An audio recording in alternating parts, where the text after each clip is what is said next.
Hello students. So we are again with you with a new topic, that is self-induction. This is very important topic and we are discussing today this topic self-induction plus its numerical also.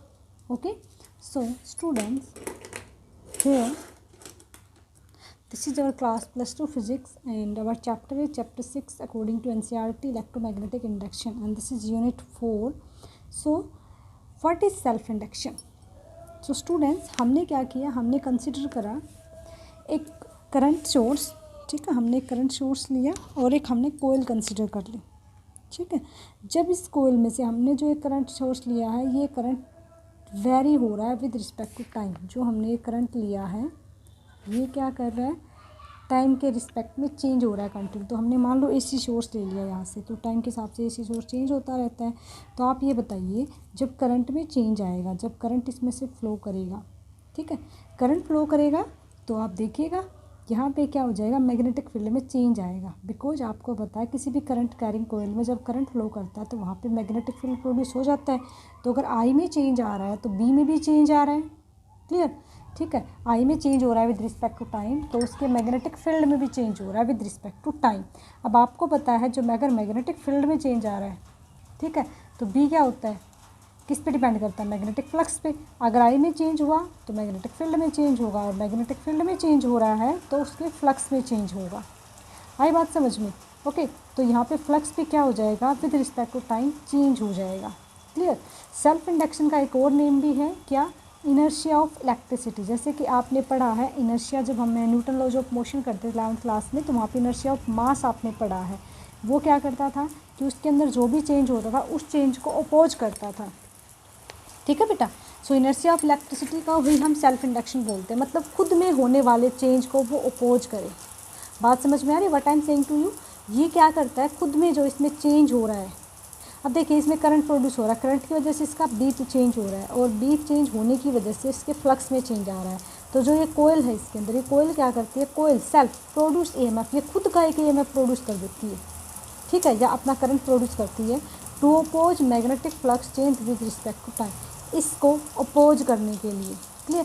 क्योंकि ये नहीं चाहती कि इसके अंदर कोई और चीज़ flow करे, तो ये क्या करती है, खुद का ही एक करंट जनरेट करता है, क्लियर। ये कोयल क्या करती है, अपना एक खुद का एक पर्सनल, खुद का सेल्फ एक करंट प्रोड्यूस करती है, जिसको हम ईएमएफ बोलते हैं या इंडक्शन बोलते हैं, मतलब ईएमएफ या इंड्यूस्ड करंट, जो आपकी मर्जी है, ठीक है। वो खुद का अपना एक करंट जनरेट करती है to oppose the variable flux, ठीक है, जो इसमें फ्लक्स चेंज हो रहा है, ठीक है। ये फ्लक्स वाला कंसेप्ट तो हम पीछे भी पढ़ चुके हैं कि किसी करंट कैरिंग कोयल में से जब हम करंट पास कराते हैं तो मैग्नेटिक फील्ड में चेंज आता है, मैग्नेटिक फील्ड में चेंज आएगा तो उसके फ्लक्स में चेंज आएगा। तो ये इस फ्लक्स को अपोज करता है। कैसे अपोज करेगा, खुद के अंदर। देखो ये तो करंट जो हमने बाहर से दे रखा है, क्लियर, इसके कारण तो मैग्नेटिक फ्लक्स प्रोड्यूस हो रहा है, ठीक है, ये हमने करंट बाहर से दे रखा है, इसके कारण क्या हो रहा है, इसमें मैग्नेटिक फ्लक्स में चेंज आ रहा है। तो ये खुद के अंदर अपना खुद का पर्सनल करंट प्रोड्यूस करेगी, जो इसको अपोज करेगा, इस करंट को अपोज करेगा। समझ गया आप मेरी बात। तो क्या होता है, इसकी डेफिनेशन क्या है, देखिए, it is the property of a coil, ये एक इस कोयल की ही प्रॉपर्टी है, by virtue of which the coil opposes. देखिए इनर्शिया की जो आपने डेफिनेशन पढ़ी ला वैसे ही कुछ है। It is the property of a coil by virtue of which it the coil oppose any change, वो खुद में कोई चेंज नहीं होने देना चाहती। This the coil want to be live in rest, ठीक है, the coil don't want that any change in itself. It is the property of a coil the by virtue of which the coil oppose any change in the strength of the current flowing through it, ठीक है। जो उसमें से current flow हो रहा है, कोयल नहीं चाहती कि इसमें से उसकी जो करंट उसमें से पास हो उसमें कोई भी चेंज आए, ठीक है। तो वो क्या करेगी, उसको अपोज करेगी उस करंट को, ठीक है, of current flowing through it, अपने में से करंट, अपने में से खुद का एक इंड्यूस्ड करंट फ्लो कराती, ठीक है। ये कोयल क्या करेगी, दिस कोयल, ओके। तो सेल्फ इंडक्शन क्या होता है, प्रॉपर्टी ऑफ ए कोयल, इस कोयल की एक प्रॉपर्टी है, by virtue of which the coil oppose any change in the strength of current, जो करंट की स्ट्रेंथ में कोई भी चेंज नहीं करना चाहता, तो इसलिए इसके अपोजिट में खुद का एक करंट जनरेट करेगी, जो इस करंट को अपोज करेगा, जो इस फ्लक्स को अपोज करेगा, ठीक है, ओके। तो ये इसी वजह से, क्योंकि ये इसको अपोज कर रहा है ना, ये इस इलेक्ट्रिसिटी का अपोज कर रहा है, इसलिए इसको क्या बोलते हैं, इनर्शिया ऑफ इलेक्ट्रिसिटी, क्लियर। ये कोयल हमने मान ली, इस कोयल का नेम हमने लिया एल, इस कोयल का हमने नेम क्या ले लिया, एल है, ठीक है। और ये इसका जो करंट है वेरी कर रहा है इसके अंदर। क्लियर? चलिए अब देखिए, अगर मान लो मैं इसमें करंट इंक्रीज़ करती हूँ, अगर मान लो मैं क्या करती हूँ इसमें करंट को इंक्रीज़ करती हूँ, अगर मैंने क्या करा, अब मैं मान लो मैं कह रही हूँ मैंने आप में करंट इंक्रीज़ कर दिया, ठीक है, तो आप ये बताइए अगर ये इसमें मैंने करंट को बढ़ा दिया इस कोयल के अंदर, तो सेल्फ इंड्यूस ईएमएफ भी क्या हो जाएगा, cross in the coil such that it oppose the increase. तो इसके अंदर जो ईएमएफ प्रोड्यूस होगा, इसके अंदर जो ईएमएफ प्रोड्यूस होगा वो क्या करेगा, इस बढ़ते हुए करंट को क्या करेगा, अपोज करेगा और ज़्यादा, ठीक है। अगर मैंने इस करंट को क्या कर दिया, अगर मैंने इस करंट को डिक्रीज कर दिया, क्लियर, तो जो सेल्फ इंड्यूस्ड ईएमएफ वो क्या करेगा, across the coil in a direction, that is ये इसका डिक्रीज होने का भी अपोज करेगा और ये इसको इंक्रीज होने पर भी अपोज करेगा। समझ रहे हो, ये बढ़ेगा तो भी इसको प्रॉब्लम है और ये घटेगा तो भी इसको प्रॉब्लम हो रही है। समझ रहे हो, ये क्या चाहता है कि जितना करंट है ना उतना रहे, बिकॉज हमने डीसी करंट तो यहाँ से दिया नहीं, डीसी होता तो फिक्स हो जाता, मान लो 10 एम्पियर, तो 10 एम्पियर फ्लो करता रहता तो इसको कोई प्रॉब्लम नहीं होती, बिकॉज कॉन्स्टेंट करंट था, टाइम के साथ चेंज नहीं हो रहा था। बट जो मैंने यहाँ पे करंट लिया है ना वो क्या हो रहा है, टाइम के साथ चेंज हो रहा है, तो टाइम के साथ चेंज हो रहा है तो इट मे भी इंक्रीज है, तो ये करंट इंक्रीज हो सकता है या ये करंट डिक्रीज हो रहा है। तो करंट इंक्रीज हो रहा है तो भी इसे प्रॉब्लम हो रही है और करंट डिक्रीज हो रहा है तो भी इसे प्रॉब्लम हो रही है। ये जिस सिचुएशन में है वो इसी सिचुएशन में रहना चाहती है कोयल, ठीक है। तो अगर ईएमएफ इंड्यूस हो रहा है, करंट ज़्यादा बढ़ रहा है, तो भी इसमें क्या हो रहा है, खुद का इंड्यूस्ड ईएमएफ हो जाता है जो इसको अपोज करता है, इस करंट को इंक्रीज होने पर भी अपोज करता है और इस करंट को डिक्रीज होने पर भी अपोज करता है, ठीक है। तो बेटा देखिए यहाँ पे आई क्या है, यहाँ पे strength of the current flowing through a coil at any time. I क्या है, strength of the current flowing through a coil at any time, जो हमने इसमें से करंट पास कराया है वो आई है। फाई क्या है, amount of magnetic flux, phi क्या है, amount of magnetic flux link with all turns of coil, ठीक है। फाई यहाँ पे ये है, फाई यहाँ पे चेंज होगा, ये मैग्नेटिक फ्लक्स है जो फाई के साथ लिंक हो रखा है। तो आप देखिए आई चेंज हो रहा है तो बी पे फ़र्क पड़ रहा है, बी चेंज हो रहा है तो फाई पे फ़र्क पड़ रहा है। It means phi and I ये भी क्या है, एक दूसरे के साथ रिलेशन में है। तो phi is directly proportional to I, यानी कि जितना करंट में चेंज आएगा, जितना करंट इंक्रीज होगा या डिक्रीज होगा उतना ही किस में चेंज आएगा, फाई में चेंज आएगा, इंड्यूस्ड ईएमएफ में चेंज आएगा। तो हम प्रोपोर्शनल को हटाने के लिए यहाँ पे हमने एक एल कॉन्स्टेंट यूज किया, तो हमारा हो जाएगा phi is equal to L I. L यहाँ पे क्या है आपका, कोफिशिएंट ऑफ सेल्फ इंडक्शन, या आप इसको बोलेंगे सेल्फ इंडक्टेंस। ये हमारे पास क्या है, सेल्फ इंडक्टेंस, ये एल यहाँ पे क्या है हमारा, सेल्फ इंडक्टेंस, या आप इसको बोल सकते हो कोफिशिएंट ऑफ सेल्फ इंडक्शन, या आप इसको बोल सकते हैं कॉन्स्टेंट ऑफ प्रोपोर्शनल। क्लियर। और जो एल की वैल्यू है ठीक है, तो हमारे पास क्या फॉर्मूला आ गया, phi is equal to L I. Phi is magnetic flux, I is the current flowing through the circuit, L is the constant proportional, और you can say self induction inductance, ठीक है। तो जो एल की value है, value of L depend किस पे depend करेगी, तो वैल्यू ऑफ एल आप बताइए, एल किस पे डिपेंड करेगी, नंबर ऑफ टर्न्स पे डिपेंड करेगी, कितनी कोयल्स की टर्न्स है, नंबर ऑफ टर्न्स, ठीक है। Area of cross section, area कितना हमने लिया है, clear. And nature of materials, कि हमने जो मटेरियल लिया है उसका नेचर कैसा है, ठीक है। मतलब कि इस पे डिपेंड करेगी, जो हमने ये कोयल ली है इस कोयल का मटेरियल कैसा है, इसमें कितनी टर्न्स है, टर्न्स बढ़ाएंगे तो भी ये हमारा एल बढ़ जाएगा, ठीक है। और कितनी नंबर ऑफ टर्न्स है, इसमें देखो कितनी 1 2 3 4 5 टर्न्स है, तो टर्न्स ज़्यादा भी हो सकती हैं और ये टर्न्स कम भी हो सकती हैं, ठीक है। तो आप बताइए मुझे कि किस कंडीशन में हमारा फाई और एल इक्वल हो जाएंगे, तो हमारे फाई एल इक्वल कब हो जाएंगे, हमारे फाई और एल, तो हमारे फाई और एल इक्वल तब हो जाएंगे बेटा अगर मेरे पास आई 1 एम्पियर है, तो मैं क्या कह सकती हूँ, phi is equal to L. जब हमारा करंट 1 एम्पियर हो जाएगा तो फाई फ्लक्स किसके इक्वल हो जाएगा, हमारा एल के। So coefficient of self induction of a coil is numerical equal to inductance या मैग्नेटिक फ्लक्स के इक्वल हो जाएगा when current flow through it is 1 ampere, ठीक है। जब इसमें से 1 एम्पियर करंट फ्लो करेगा then the flux is equal to self inductance, okay. तो अब जो इसमें ईएमएफ इंड्यूस हुआ है उसकी वैल्यू हम कैसे निकालेंगे, ओके।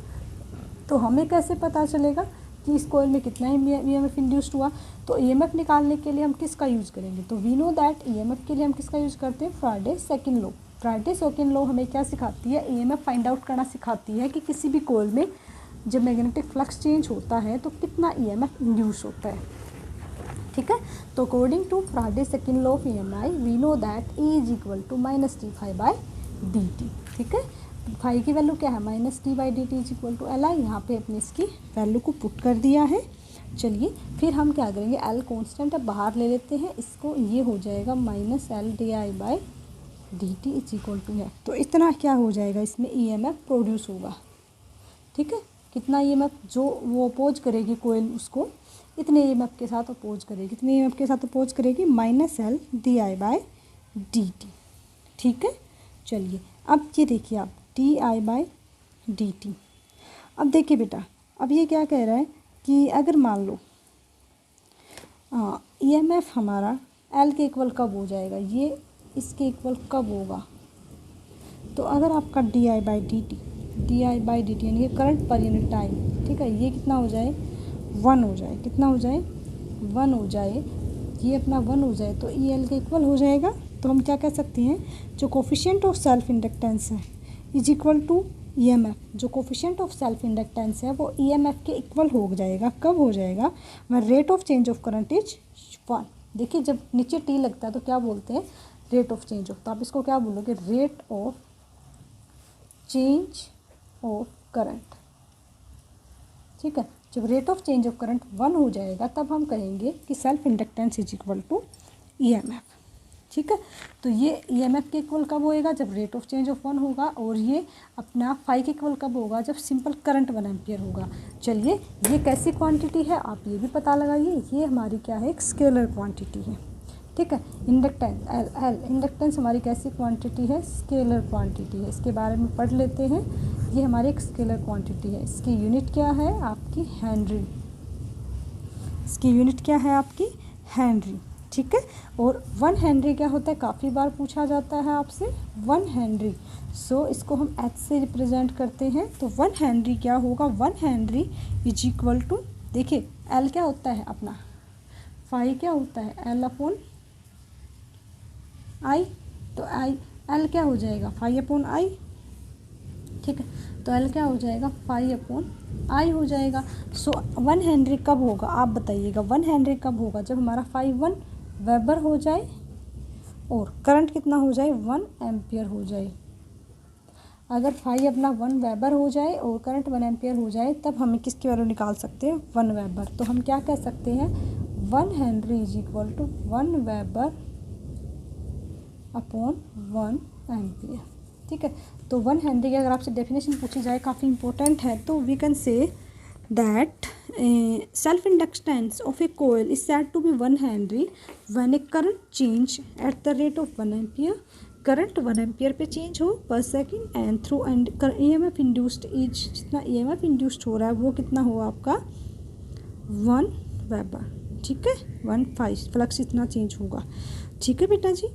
तो चलिए, तो 1 henry is equal to 1 weber per ampere भी होता है, और हम 1 हेनरी की एक और यूनिट है वो भी आप ध्यान रखिए, न्यूमेरिकल्स में यूज होती है, इसको हम बोल सकते हैं वोल्ट सेकंड पर एम्पियर, 1 वोल्ट सेकंड पर एम्पियर, ये भी इसी की यूनिट है। तो आप इन दोनों को ध्यान रखिएगा कि 1 हेनरी 1 वोल्ट सेकंड पर एम्पियर भी होता है और ये 1 वेबर पर एम्पियर भी होता है, ठीक है। और जो इसकी स्मॉल यूनिट है, देखो ये मैंने बताई थी इसकी एसआई यूनिट, ये मैंने क्या बताई थी इसकी एसआई यूनिट। अब हम इसकी स्मॉल यूनिट्स पता करें, अगर इसकी छोटी छोटी यूनिट्स आपको पता करनी है तो इसकी स्मॉल यूनिट्स होती हैं 1 millihenry and 1 microhenry. Milli के लिए हम क्या करते हैं 10 की पावर -3 हेनरी, और इसके लिए 10 की पावर -6 हेनरी, ठीक है। अब हम इसका करते हैं dimension formula, yes.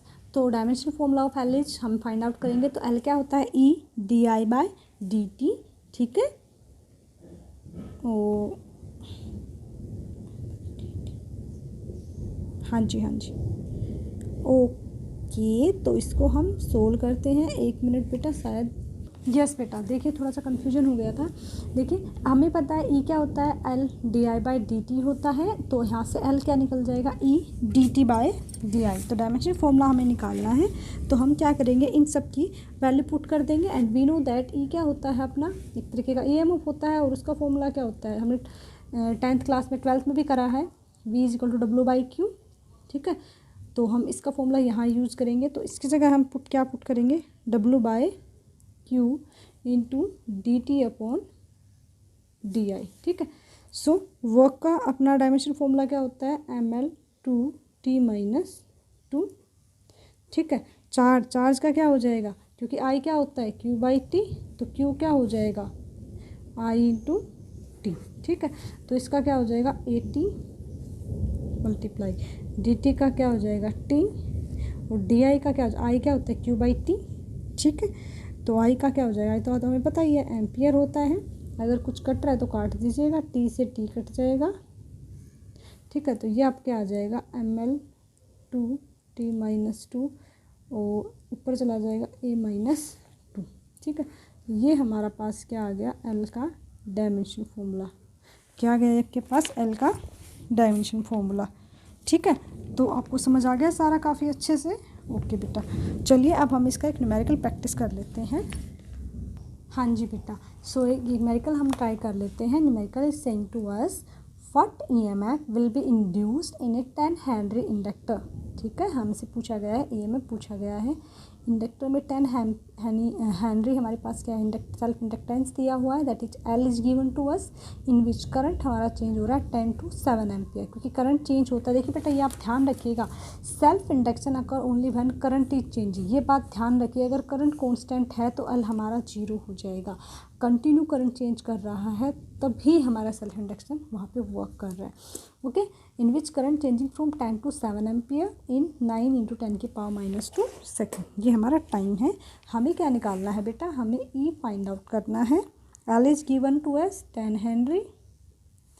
Okay, I1 is given 10 ampere and I2 is given 7 ampere. ठीक है, चलिए टाइम कितना दे रखा है, चेंज टोटल टाइम जो टाइम में चेंज हुआ 9 × 10⁻² second. So we know the formula, E is equal to -L di/dt। di mean change in time, तो -L I2 - I1। ठीक है, और अपॉन dt। -L की वैल्यू क्या है 10, I2 कितना है 7 -10, dt कितना है 9 × 10⁻², तो ये हो जाएगा आपका -10 × -3 9 × 10⁻², माइनस माइनस प्लस हो जाएगा, 10 3 × 30/9 × 10⁻², ये ऊपर चला जाएगा। ठीक है, तो इसको हम क्या लिख सकते हैं, 30 × 100/9, तो इसको हम ये हो जाएगा 3 3 × 9, 3 10 × 30, तो ये अपना आ जाएगा 1000/3, जिसको हम लिख सकते हैं 333.3 वोल्ट। ये क्या आ गया हमारे पास, EMF आ गया। ठीक है, अब हम करते हैं क्वेश्चन नंबर 2। एक और क्वेश्चन ट्राई करते हैं बेटा। So question number 2, see student what the question number 2 is saying, a coil of inductance 0.5 henry, तो L हमें कितना दे रखा है 0.5 henry, is connected to a 18 volt battery, यानी कि EMF हमें E दे रखा है 18 वोल्ट। जो हम वोल्टेज कंसिडर करते थे ना बेटा, सिंपल जब हम इलेक्ट्रिसिटी का चैप्टर पढ़ते थे, वही हमारा EMF है, तो वोल्ट मतलब EMF समझ जाओ। ओम्स लॉ में जब हम पढ़ते थे V is equal to IR, तो जो V है ना उसी को हम E बोल रहे हैं, बस नाम बदला हुआ और कुछ नहीं बदला है। ओके, हमसे क्या पूछा गया है, calculate rate of growth of current, rate of growth of current यानी कि di/dt आपसे पूछा गया है। तो वी नो द फॉर्मूला हमें क्या कहता है, E is equal to L di/dt। ठीक है, अभी हमने कुछ टाइम के लिए नेगेटिव छोड़ दिया, नेगेटिव से जिसको अपोज करता है और कुछ नहीं है, तो di/dt हमें निकालना है, तो क्या हो जाएगा E/L। ठीक है, तो E की वैल्यू कितनी है 18/0.5, L की वैल्यू पुट कर दी, ये हमारा L है। सो क्या हो जाएगा 18 × 10/5, 5 2 × 10, तो कितना आ गया 36 एम्पियर पर सेकेंड। तो ये हमारे पास आ गया rate of change of current. ठीक है बेटा, हाँ जी बेटा, तो अब हम करेंगे ग्रुपिंग ऑफ कोयल्स। हम कोयल्स को अलग अलग, जैसे हमने रेजिस्टेंस पढ़ा था, तो हमने रेजिस्टेंस को भी आपस में कनेक्ट करके देखा था। एक बार हम इसको सीरीज में कनेक्ट करेंगे, एक बार हम इसको पैरेलल में कनेक्ट करेंगे। ठीक है, तो मेरे पास 2 कोयल हैं। जब हम इसको एंड टू एंड कनेक्ट करते हैं लाइक इस तरीके से, जैसे मैंने एक कोयल ली और एक इसके पीछे ऐसे अटैच कर दी, तो दिस इज सीरीज। ठीक है, सीरीज कनेक्शन है, तो इसका अपना एक EMF होगा, इसका एक अपना EMF होगा। ठीक है, दोनों का कॉमन ई हो जाएगा। तो जब हम सीरीज में कनेक्ट करेंगे तब हमारे पास क्या हो जाएगा, ई क्या होता है, E1 प्लस E2। ठीक है, जब दोनों को कनेक्ट करेंगे तो हमारे पास आ जाएगा L1। करंट क्या रहेगा सीरीज में, सेम रहेगा, L2 DI/dt, क्योंकि दोनों में सेम करंट फ्लो करेगा ना। ठीक है, तो हमारे पास आ जाएगा L1 DI/dt। ठीक है, तो ये हो जाएगा L1 प्लस L2। ठीक है, और टोटल क्या आ जाएगा, टोटल आ जाएगा LS DI/dt। ये कैंसिल आउट हो जाएगा, तो सीरीज में आ जाएगा L1 प्लस L2, जैसे हम रेजिस्टेंस को जोड़ते थे। ठीक है, R1 प्लस R2, ऐसे ही इसमें हम पैरेलल में करेंगे। तो देखिए इसमें अलग करंट जाएगा, इसमें अलग करंट जाएगा। ठीक है, तो हम पैरेलल में करेंगे तो टोटल करंट हमारे पास क्या हो जाएगा, I1 प्लस I2। इसमें करंट अलग अलग है, इसमें EMF अलग है। ठीक है, देखिए इसमें हमारा I क्या रहेगा, सेम रहेगा, EMF ई क्या हो जाएगा, चेंज हो जाएगा, ध्यान रखिएगा इसमें। ठीक है, इसमें हमारा क्या रहेगा, I चेंज रहेगा, अलग अलग होएगा, और ई क्या रहेगा, सेम रहेगा, और जो चेंज होगा उसी को तो मिक्सअप करेंगे। तो I क्या आ गया, I1 प्लस I2। इसका हम डेरिवेटिव करेंगे तो DI/dt DI1/dt टाइम के रिस्पेक्ट में DI2/dt। ठीक है, तो अब हम क्या करेंगे, हमें पता है कि अब ये हमारे पास आ चुका है, क्लियर। तो अब हम इसको क्या करेंगे, अब हम इसको EMF की फॉर्म में लिखेंगे, क्लियर। क्योंकि देखो वी नो दैट ई क्या होता है, DI/dt होता है ना। तो हम इसको क्या करेंगे, सॉरी LDI/dt होता है। तो हम क्या करेंगे बेटा, जहाँ पे हमारा DI/dt है, ठीक है, तो DI/dt को हम क्या लिख सकते हैं, E/L लिख सकते हैं। तो हम इसको यहाँ पे यूज करेंगे, तो हमारे पास आ जाएगा E/L is equal to E1/L plus, sorry ये तो सेम ही रहेगा ना, L1 और E/L2। ठीक है, इसको हमने कंबाइन ले लिया पैरेलल के लिए। ठीक है, क्योंकि यहाँ पे हमारा EMF क्या, मैंने आपको पहले ही बताया EMF क्या हमारा सेम, तो E1 is equal to E2 is equal to ये सेम है। तो यहाँ पे हम क्या कर सकते हैं, E/LP E/L1 E/L2। ठीक है, ये हमारा क्या है, सेम है, तो ये कैंसिल आउट हो जाएंगे। तो आपके पास आ जाएगा 1/LP is equal to 1/L2। तो इस तरीके से आपको याद रखना है, जैसे हम उसमें करते थे, रेजिस्टेंस में करते थे, जब पैरेलल में करते थे तो 1/R1 plus 1/R2 plus 1/R3। ठीक है, और तो इसी तरीके से आपको याद रखना है। अगर आप इनको सीरीज में कनेक्ट करेंगे तो L1 प्लस L2, पैरेलल में कनेक्ट करेंगे तो 1/L1 प्लस L2। ठीक है, तो hope this is very helpful for you student. Thank you so much. In the next topic we are discussing mutual inductance with its numerical. Thank you so much student. Have a nice day. Take care.